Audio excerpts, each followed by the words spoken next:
জন্মদিনের পরেও জন্মদিন ফুরোয় না। রোজই তার জন্মদিন, 25শে বৈশাখ রোজই। প্রতিদিন প্রতিনিয়তই তার সঙ্গে আমাদের চলাফেরা, মেলামেশা। আমাদের হাতের লেখা রবি ঠাকুরের, কথা বলার ভাষা রবি ঠাকুরের, আমাদের প্রেমের চিঠিতে রবি ঠাকুর, পরীক্ষার খাতায় রবি ঠাকুর, আমাদের গভীর আনন্দ অথবা গোপন ব্যথার গান রবি ঠাকুরের, স্বদেশকে চোখের দৃষ্টি করে রাখার জাতীয়তাবাদ রবি ঠাকুরের, বিদেশকে চোখের সামনে দৃষ্টান্ত করে রাখার আন্তর্জাতিকতা রবি ঠাকুরের,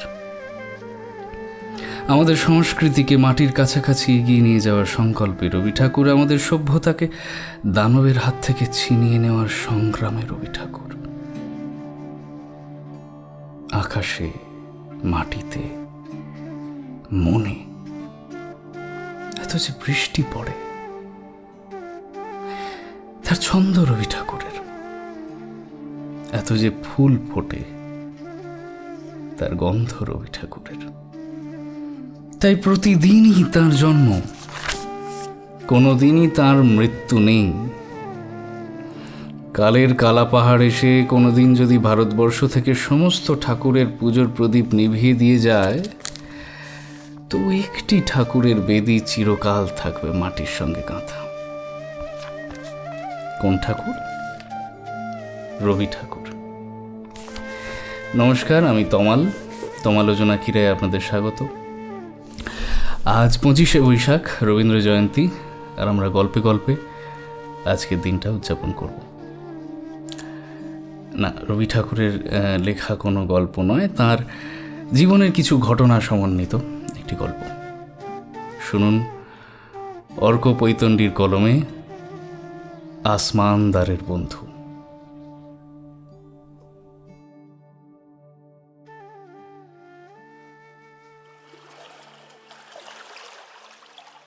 সেদিন চর থেকে আচমকা ভেসে এলো হইহট্টগোলের শব্দ।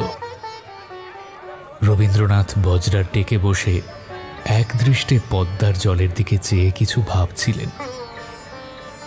এই গণ্ডগোলে তার চিন্তার সুতো ছিঁড়ল। তিনি বিরক্ত হয়ে ডাকলেন, বিপিন! বিপিন! বিপিন হন্তদন্ত হয়ে এসে বলল, আগে কর্তামশাই। ডাঙা এত হল্লা কিসের? বিপিন সব সময়ের ভৃত্য। কর্তামশাই বজরায় থাকলে সে বজরা ছেড়ে অন্যত্র নড়ে না। তবে কোথাও গোলমাল কিছু হলে তার কারণ জানতে সে অবশ্য খুবই উৎসুক। এক্ষেত্রেও সে বোর্ড থেকে দেখে যতটা সম্ভব বোঝার চেষ্টা করেছে, তবে বোধহয় খুব একটা সুবিধে করতে পারেনি। সে আমতা আমতা করে বলল, কথা ঠিক বুঝলাম না, বোধহয় কচ্ছপ নিয়ে কিছু একটা। কচ্ছপ? রবীন্দ্রনাথ অবাক। বর্ষার পরে পদ্মা নদীর জল এখন অনেক নেমে গেছে। এই সময় কচ্ছপ উঠে বালির চরের উপর ডিম পাড়ে। জগদীশচন্দ্র বসু শিলাইদহে আসেন মাঝে মাঝে, তখন কচ্ছপের ডিম আনাতে হয়। জগদীশচন্দ্র কচ্ছপের ডিম খেতে খুব ভালোবাসেন। কলকাতা ফেরার সময় সঙ্গে করে কিছু ডিম নিয়েও যান তিনি। তাই কচ্ছপের কথা উঠতেই জগদীশচন্দ্রকে মনে পড়ে গেল রবীন্দ্রনাথের। আনমনে হেসে চেয়ার ছেড়ে উঠে পড়লেন তিনি। বিপিনকে বললেন, কই চল তো, দেখে আসি কি হয়েছে। পদ্মার এই চরটা শিলাইদহ কুঠিবাড়ি থেকে কিছু দূরে। লেখার চাপ যখন খুব বেড়ে যায়, তখন রবীন্দ্রনাথ বোট নিয়ে পদ্মার এমনই কোনো জনহীন অজানা চরের দিকে চলে আসেন। তারপর সেখানেই থাকেন 2-3 দিন। এমন সময় অন্য কোনো বিষয় নিয়ে মাথা ঘামাতে তাঁর বেজায় অনীহা। তবে সামান্য কচ্ছপ নিয়ে কি এমন ঝামেলা পাকিয়ে তুলেছে সবাই, সেটা জানতেও আগ্রহ হচ্ছে। রবীন্দ্রনাথ জটলার কাছাকাছি পৌঁছতেই সব নিমেষে শান্ত হয়ে গেল। বছর 10-12 একটা ছেলেকে ঘিরেই যত ঝামেলা। এক বরকন্দাজ শক্ত করে তার হাত ধরে রেখেছে। আদুল গা, পরনে কেবল একটা খাটো কাপড়। গালের রং দেখে মনে হচ্ছে ইতিমধ্যেই অল্প বিস্তর শাস্তি পাওয়া হয়ে গিয়েছে। রবীন্দ্রনাথ অসন্তুষ্ট গলায় বললেন, কি হয়েছে, এত হইচই করছিস কেন তোরা? জমিদার বাবু স্বয়ং এসে পড়বেন কেউ বোধহয় ভাবেনি। সবাই থতমত খেয়ে চুপ করে দাঁড়িয়ে আছে। রবীন্দ্রনাথ আবার বললেন, ছেলেটি কে? ওকে তোরা ধরে রেখেছিস কেন? কি হয়েছে? ওই দলে ছিল বাবুর্চি গফুর। সে একটু গলা ঝেড়ে আড়ষ্টভাবে বলল, হুজুর, এই ছেলেটা কচ্ছপের দাঁত মুছে নষ্ট করে দিচ্ছে। কচ্ছপের দাগ? প্রখর রৌদ্রতাপ না পেলে কচ্ছপের ডিম ফোটে না, তাই কচ্ছপরা নদী ছাড়িয়ে যতটা সম্ভব উঁচু ডাঙার দিকে চলে যায়। তারপর বালি সরিয়ে ডিম পেড়ে গর্তগুলোকে আবার বালি দিয়ে সমানভাবে চাপা দিয়ে যায়, যাতে অন্য কোনো প্রাণী সেই ডিমের খোঁজ না পায়। কিন্তু এত করেও শেষ রক্ষা হয় না। শুকনো বালির উপর কচ্ছপের পায়ের দাগ স্পষ্ট দেখা যায়। সেই এঁকে বেঁকে চলা সার বাঁধা পায়ের চিহ্ন ধরেই সবাই গর্তের মধ্যে কচ্ছপের ডিম খুঁজে বের করে ফেলে। অনেক সময় ডিমের খোঁজ করতে গিয়ে মা কচ্ছপেরও সন্ধান পাওয়া যায়। ডাঙার উপরে সে অসহায়, পালানোর উপায় নেই, তাকে উল্টে দিয়ে সহজেই তুলে নিয়ে আসা যায়। এই ছেলেটা সেই কচ্ছপের পায়ের দাগ মুছে দিয়েছে।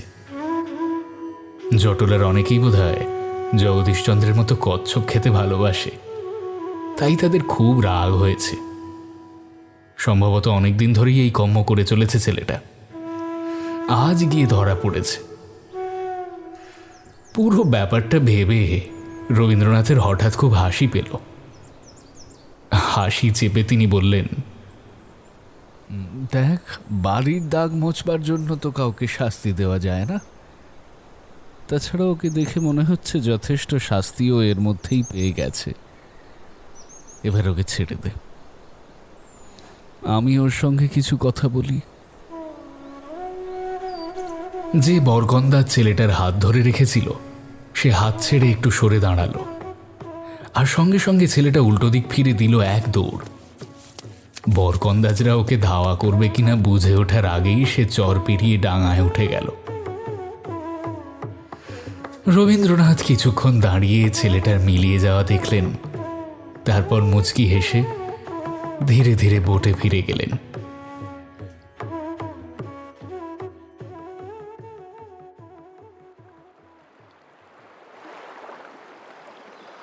পরদিন ব্রহ্ম মুহূর্তে ঘুম থেকে ওঠার অভ্যেসটা রবীন্দ্রনাথের অনেক দিনের। উদীয়মান সূর্য যখন পদ্মার জলে ঝিলিক দিচ্ছে, তখন তিনি উপাসনা করে ও সামান্য জলযোগ সেরে বোট থেকে চরে নেমে এলেন। তারপর গুনগুন করে গান গাইতে গাইতে এগোলেন উঁচু ডাঙার দিকে। ছোটখাটো চেহারার এক পাইক লাঠি হাতে তাকে অনুসরণ করতে তিনি বিরক্ত হয়ে বললেন, তুই আবার আমার পিছন পিছন কেন আসছিস মেছে? যা, তুই ফিরে যা, আমি একাই বেড়াবো। মেছের সর্দার থমকে দাঁড়ালো। রবীন্দ্রনাথ আবার গান গাইতে গাইতে চললেন তীরের পাশের সবুজ মাঠের দিকে। ঘাসের উপর শিশির পড়ে ঝলমল করছে, ঠান্ডা হাওয়া দিচ্ছে শিরশির করে। চর ছাড়িয়ে উঁচু ডাঙায় উঠে রবীন্দ্রনাথ পদ্মার দিকে ফিরলেন। সাদা পাল তুলে নৌকোগুলো এখনো পদ্মার বুকে ছড়িয়ে পড়েনি। পৃথিবী এখনো কত শান্ত। রবীন্দ্রনাথ আবার হাঁটতে লাগলেন মাঠের দিকে। চর ধরে কিছু দূর এগোতেই রবীন্দ্রনাথ ছেলেটাকে দেখতে পেলেন। বালিতে হামাগুড়ি দেওয়ার মতো করে বসে পরম যত্নে হাত দিয়ে কচ্ছপের পায়ের দাগ মুছে দিচ্ছে। বেশি কাছে গেলে ছেলেটা ভয় পেয়ে পালাতে পারে। রবীন্দ্রনাথ একটু দূরে দাঁড়িয়ে দেখতে লাগলেন। বেশ মজা লাগছে দেখতে। আচমকাই ছেলেটা পিছন ফিরল আর রবীন্দ্রনাথের সঙ্গে তার চোখাচোখি হয়ে গেল। রবীন্দ্রনাথ ভেবেছিলেন ছেলেটা এবার দৌড় দেবে, কিন্তু তেমন কিছু হলো না। ছেলেটা ওই অবস্থাতেই বসে মিটিমিটি তাকে দেখতে লাগলো। তারপর শটান দাঁড়িয়ে পড়ে একগাল হেসে বলল, হুজুর, রবীন্দ্রনাথ নিশ্চিন্ত হয়ে একটু এগিয়ে এলেন। হুজুর তো বুঝলাম, কিন্তু তুই এই সাত সকালে এখানে কি করছিস? কচ্ছপের পায়ের ছাপ মুছছিস? ছেলেটা একগাল হাসে, ধরা পড়ে যাওয়া লজ্জা লজ্জা হাসি। রবীন্দ্রনাথ আর একটু এগিয়ে এসে ছেলেটার কাঁধে হাত রাখলেন। কচ্ছপের জন্য এত মায়া কেন তোর? কেন করছিস এসব? পাশের গ্রামের পীর সাহেব কইছেন হুজুর, কইছেন একখান আসল জানোয়ারের পরাণ বাঁচাইলে ভগবান আমারে একখান সোনার জানোয়ার দিবেন। রবীন্দ্রনাথের কাছে এবার সব পরিষ্কার হয়ে গেল। এই ছেলেটা সরল সিধে, পীর সাহেবের কথাগুলোকে গভীরভাবে নিয়েছে। একনিষ্ঠভাবে তা পালন করতে গেলে তার কপালে দুর্ভোগ যে সীমাহীন, তাতে সন্দেহ নেই। বরকন্দাজদের হাতে শাস্তি পাওয়ার মতো ব্যাপার স্যাপারের মধ্যে দিয়ে ছেলেটাকে হয়তো প্রায়ই যেতে হবে। একটা কথা কই হুজুর, মাঝে মধ্যে মনে হয় জন্তু জানোয়ারে যদি আমার কথা বুঝতে পারতো তাইলে কত ভালো হইতো। ওদের ডাইকা কইয়ে দিতাম, এই সরে আইসা ডিম পারবা না, মানুষজন তোমারে মাইরবার জন্য ঘুইরা বেড়াইতেছে, অন্য কোথাও সরে যাও। তাইলে আমার আর পইরা পইরা লোকের হাতে মাইর খাইতে হইতো না। ছেলেটার কথাগুলো শুনে মনে মনে হেসেই ফেললেন রবীন্দ্রনাথ। জন্তু জানোয়ার তো দূর, মানুষই কি সবসময় মানুষের কথা বোঝে? একটা পুরনো স্মৃতি ঝলক দিয়ে গেল তার মনে।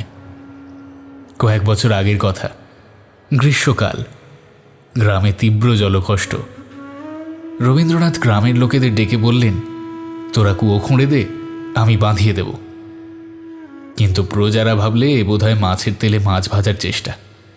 তারা কুয়ো খুঁড়ে দিলে জমিদারবাবু স্বর্গে গিয়ে একাই সেই পুণ্যফল ভোগ করবেন। কুয়ো গেল 20 বাঁও জলে। জমিদারবাবুর সঙ্গে স্বর্গে পুণ্য ভাগাভাগি করার চেয়ে ইহজন্মে জল কষ্ট ভোগ করা অনেক ভালো। তবে এই প্রথমবার ছেলেটার সঙ্গে তিনি কিছুটা একাত্ম বোধ করলেন। বললেন, হ্যাঁ রে, এরকম কি তুই মাঝে মধ্যেই করিস? হুজুর, গেল মাসে পাকমারদের হাত থেকে এখন ডাক পাখিটা বাঁচাইয়া দিছি তো, তাই তো পাকমারদের ছেলে রাইগা গিয়া এমন একখান ঢালা মারলো আমারে। এই যে এই দেখেন এখানে। বলে ছেলেটা চুল সরিয়ে কপাল দেখালো, সেখানে লম্বা একটা দাগ। রবীন্দ্রনাথ দীর্ঘশ্বাস ফেলে বললেন, তার সোনার ডাক পাখি, সোনার কচ্ছপ পেলে কিছু? না হুজুর, এখনো পাই নাই।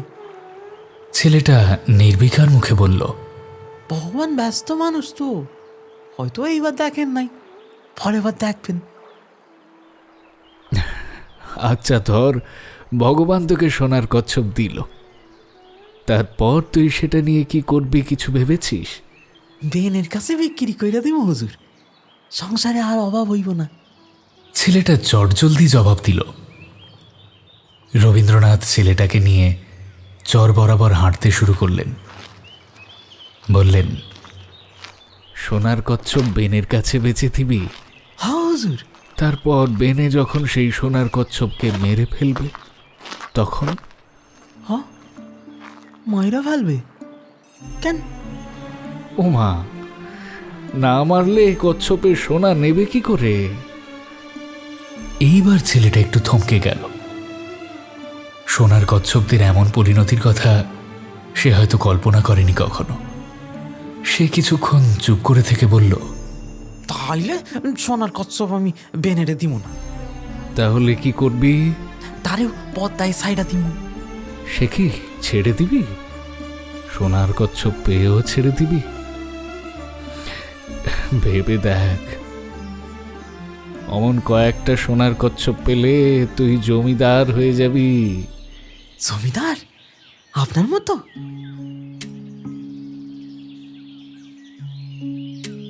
রবীন্দ্রনাথ ভোরের আকাশের দিকে চেয়ে বিড়বিড় করে বললেন, আমি আর জমিদার হতে পারলাম কই,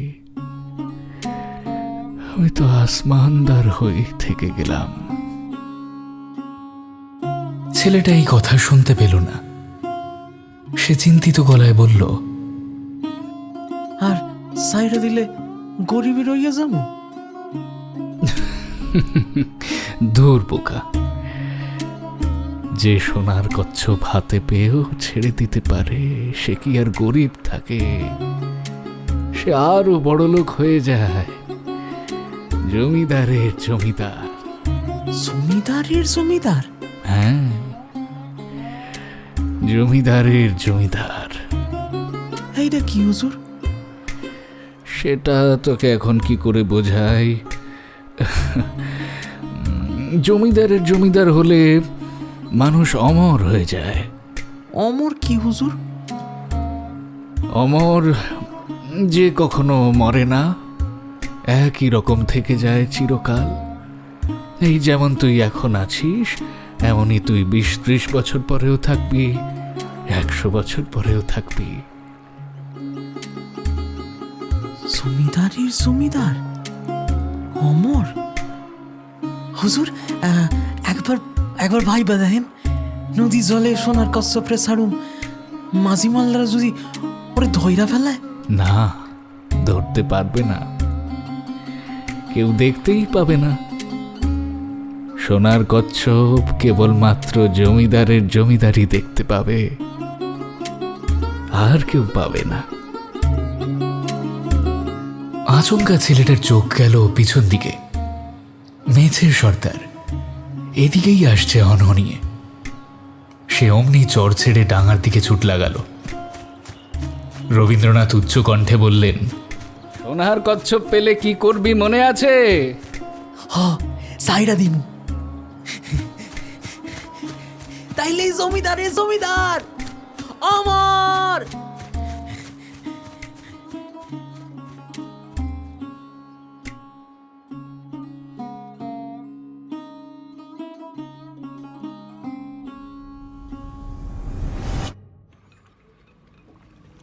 অনেক দিন পর রবীন্দ্রনাথ বোটের জানলা দিয়ে নাগর নদীর দিকে চেয়ে একটা দীর্ঘশ্বাস ফেললেন।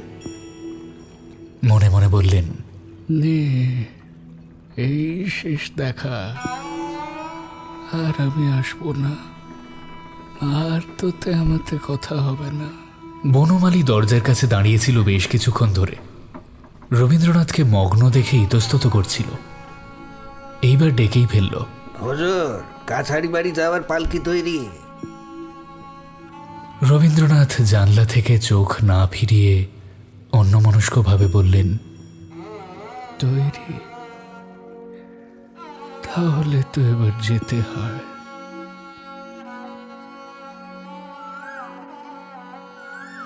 দুপুর গড়িয়ে বিকেল হয়। প্রতিশরের কাছারিতে আজ অনেক লোক। কালীগ্রাম পরগনার প্রজারা ছাড়াও এলাকার অনেক গণ্যমান্য মানুষেরা এসেছেন রাজশাহীর জেলা শাসক অন্নদাশঙ্কর রায়। এই কাছারিতে এটাই রবীন্দ্রনাথের শেষ দিন। নাগর নদীর তীরে আজই শেষবারের মতো ভিড়েছে তাঁর বোট। শুধু এই কাছারিতে কেন, জমিদার হিসেবেই রবীন্দ্রনাথের আজ শেষ দিন। সেই 12 বছর আগে ছেড়েছেন শিলাইদহ, আর আজ প্রতিশর। ব্যাস, আজ থেকে তিনি শুধুই আসমানদার। কবিকে কবিতার ভাষাতেই শ্রদ্ধাঞ্জলি দিল এলাকার লোকজন। প্রভু রূপে হেথা আসো নাই তুমি, দেব রূপে এসে দিলে দেখা। দেবতার দান অক্ষয় হোক, হৃদিপটে থাক স্মৃতি রেখা। এবার রবীন্দ্রনাথের বলার পালা। রবীন্দ্রনাথের গলা ধরে এলো, সংসার থেকে বিদায় নেবার সময় তোমাদের সঙ্গে দেখা হলো, এইটাই আমার সান্ত্বনা। তোমাদের কাছে অনেক পেয়েছি, কিন্তু কিছু দিতে পেরেছি বলে মনে হয় না। কথাটা বলে একটু থামলেন তিনি, তারপর আবার যোগ করলেন, তোমাদের সঙ্গে তোমাদের মতো করে সহজভাবে জীবনটা কাটাতে চেয়েছিলাম, কিন্তু তার পারলাম কই। তবুও এই যাওয়ার বেলায় এটুকুই চাই যে তোমরা আমাকে তোমাদেরই একজন বলে মনে রেখো, জমিদার হিসেবে নয়। অনেকেরই চোখ আর্দ্র হয়ে এলো। নীরবতা ভেঙে কেউ একজন ভাঙা গলায় বলল, আপনি শুধু জমিদার নন হুজুর, আপনি হইলেন গিয়া জমিদারের জমিদার। জমিদারের জমিদার? রবীন্দ্রনাথ অন্যমনস্ক হয়ে গেলেন আবার। এই কথাটা কেউ যেন বলেছিল তাকে, নাকি তিনি কাউকে বলেছিলেন?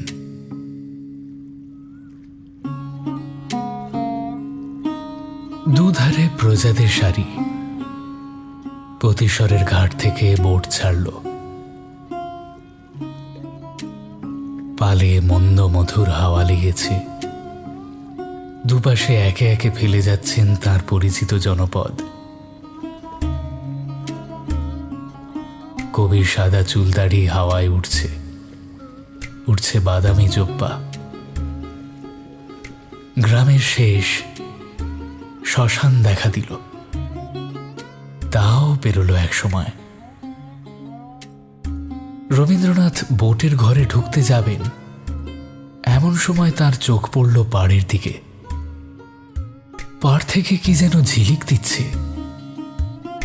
তিনি দেখলেন একটা উস্কো খুস্কো চুলের ছেলে পাড়ে দাঁড়িয়ে হাসি মুখে তার দিকেই চেয়ে আছে। বড় চেনা সে হাসি। কোথায় দেখেছেন ছেলেটাকে? তন্ময় হয়ে যাওয়ার আগেই বিকেলের রোদে ছেলেটার হাতে ধরা সেই স্বর্ণাভ বস্তুটি আবার ঝিলিক দিল। ছেলেটা আলতো হাতে মাটিতে নামিয়ে দিতেই সেটা গুটি গুটি পায়ে নদীর দিকে এগোতে থাকল।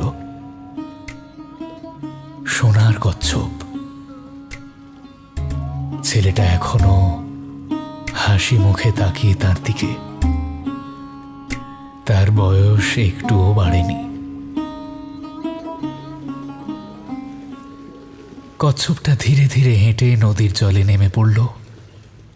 তারপর বোটের সঙ্গে তাল মিলিয়ে সাঁতার কেটে সেদিকেই এগোতে থাকল, যেখানে শেষ বেলার সূর্যটা একটু পরেই ঝাঁপ দেবে আত্রাইয়ের বুকে। জীবন মরণের সীমানা ছাড়াই বন্ধু হে আমার রয়েছ দাঁড়ায়। জীবন মরণের সীমানা ছাড়াই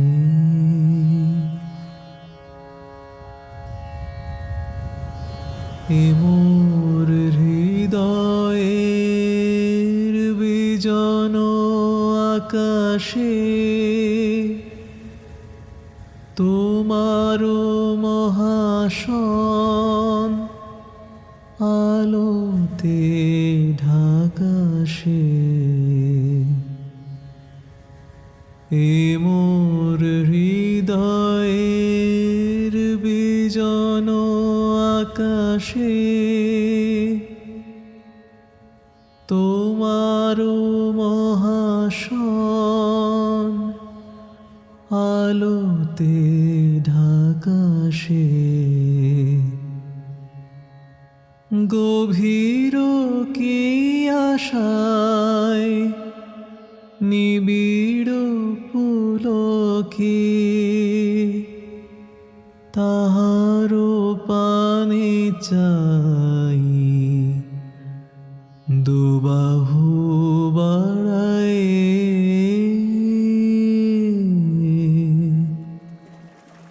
জীবন মরণের সীমানা ছাড়াই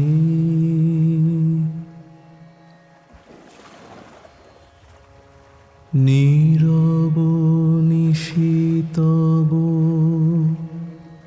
চরণ নিছায়ে আধার কেশভার দিয়েছে বিছায়ে নীরব নিশিতব চরণ নিছায়ে আধার কেশভার দিয়েছে বিছায়ে আজি কোন গান নিখিল প্লাবিয়া তোমার বিনা হতে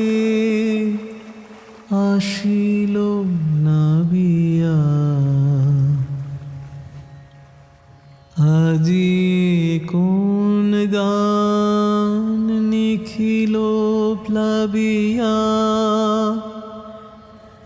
তোমার বিনা হতে আসিল নাবিয়া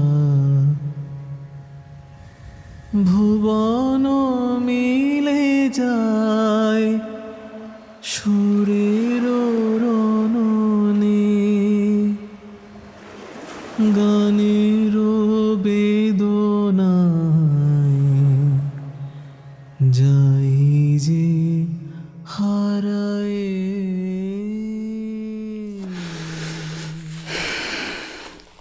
শুনলেন? কেমন লাগলো রবি ঠাকুরের এই গল্পটি জানান কমেন্টে।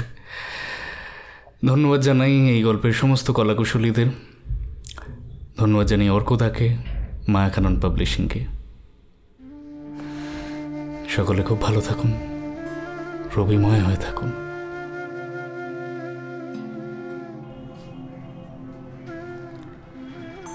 একটা ছোট্ট দুঃখ প্রকাশ। গল্পটা শুরু হয়েছিল 25শে বৈশাখে, শেষ হলো 26শে বৈশাখে। আপনারা শুনেওছেন 26শে বৈশাখে বা তারপরে। থ্যাঙ্কস টু দিস কনজাংটিভাইটিস আমার স্ক্রিনে তাকাতে অসুবিধা হচ্ছে, ইনফ্যাক্ট তাকাতেই অসুবিধা হচ্ছে। তবে আজকেও যে গল্পটা আনা গেল সেটার জন্য আমাদের টিমের 2 ব্যানার্জির ক্রেডিট প্রাপ্য, রিমা ব্যানার্জি এবং কৌশিক ব্যানার্জি। রিমা সারা রাত জেগে এই গল্পের সাউন্ডের কাজ করেছে। আশা করি আপনাদের ভালো লেগেছে। ভালো লাগলে লাইক, শেয়ার ইত্যাদি করবেন। আপনারা জানেন কি করতে হয়। যারা আমাদের পুরনো শ্রোতা আপনারা জুড়ে থাকবেন, নতুন শ্রোতারা অবশ্যই আগামী গল্পের জন্য অপেক্ষা করবেন, আমাদের পুরনো গল্পগুলো শুনবেন। আর এই গল্পে কবিগুরুর চরিত্রে আমি কণ্ঠ দিয়েছি, তার জন্য আমার ধৃষ্টতা মার্জনা করবেন, মানে কোনো উপায় ছিল না। অনেকে আমাকে এভাবে সশরীরে দেখে শকড হয়েছেন না? সশরীরে আবির্ভূত হয়েছি, সাউন্ডস উইয়ার্ড। এনিওয়ে, আমি কিছু কথা বলবো, তবে আজকে নয়, এভাবে সশরীরে আবির্ভূত হয়েই বলবো। তবে আপাতত যেটা বলার সেটা হচ্ছে আমাদের নেক্সট গল্প ইয়াঘুত, ডক্টর মোহাম্মদ আলমগীর তৈমুরের ইয়াঘুত রত্নভাণ্ডার আসছে আগামী মঙ্গলবার। হ্যাঁ, ডেফিনেটলি স্টে টিউনড।